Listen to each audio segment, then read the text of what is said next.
ശശി തരൂരും കോൺഗ്രസും തമ്മിൽ ഭിന്നത രൂക്ഷമാകുന്നു. തരൂരിന്റെ മോദി സ്തുതിയിൽ ഹൈക്കമാൻഡ് കടുത്ത അതൃപ്തിയിലാണ്.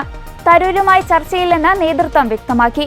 അതിനിടെ ശശി തരൂരിന്റെ മോദി സ്തുതിയിൽ രാഹുൽ ഗാന്ധിക്കെതിരെ BJP വിമർശനം കടുപ്പിച്ചു. പ്രധാനമന്ത്രിയെ പ്രശംസിച്ചതിലൂടെ തരൂർ ലക്ഷ്യമിട്ടത് രാഹുൽ ഗാന്ധിയാണെന്നാണ് BJP വിലയിരുത്തൽ. എന്നാൽ മോദിയുടെ നയം ലോകവേദികളിലെ ഇന്ത്യയുടെ സ്വത്തെന്ന് തരൂർ സമ്മതിച്ചു.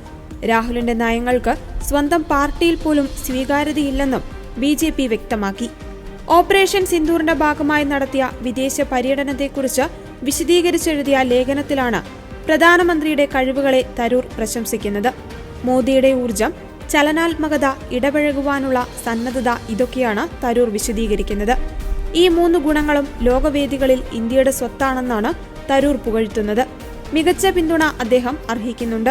ഓപ്പറേഷൻ സിന്ദൂറിന്റെ ഭാഗമായുള്ള സർവകക്ഷി സംഘത്തിന്റെ പര്യടനം വൻ വിജയമായിരുന്നുവെന്നും തരൂർ അവകാശപ്പെടുന്നു. ഐക്യത്തിന്റെ ശബ്ദമാണ് അന്താരാഷ്ട്ര വേദികളിൽ കേട്ടത്. ഭരണപ്രതിപക്ഷ ഐക്യമുണ്ടെങ്കിൽ കൂടുതൽ ഐക്യത്തോടെയും ബോധ്യത്തോടെയും ഇന്ത്യയുടെ ശബ്ദമുയർത്തുവാനാകും. അങ്ങനെ ഒരു അവസരം പ്രധാനമന്ത്രി ഒരുക്കിയെന്നാണ് ലേഖനത്തിലൂടെ തരൂർ പറയുന്നത്.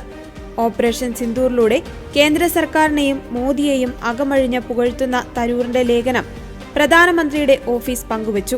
ഓപ്പറേഷൻ സിന്ദൂർ വിദേശ പര്യടന ദൗത്യത്തിലെ മുൻ കേന്ദ്രമന്ത്രിയും കോൺഗ്രസ് MPയുമായ ശശി തരൂരിന്റെ അനുഭവങ്ങളെന്ന പേരിലാണ് പ്രധാനമന്ത്രിയുടെ ഓഫീസ് ലേഖനത്തെ പരിചയപ്പെടുത്തുന്നത്.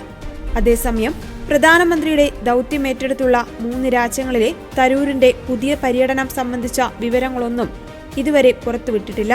റഷ്യയും ഗ്രീസും UK-യുമാണ് പട്ടികയിലുള്ളത്. സർക്കാരും അത്യന്തം രഹസ്യാത്മകത സൂക്ഷിക്കുന്നുണ്ട്. കോൺഗ്രസിനെ അടിക്കാനാണ് തരൂരിനോട് അമിത താൽപര്യം കാട്ടുന്നതെങ്കിലും നയതന്ത്ര റോളിലേക്ക് ഉയർത്തുന്നതിലും മറ്റും BJP-ക്കുള്ളിൽ മുറുമുറുപ്പുണ്ടെന്നാണ് സൂചന.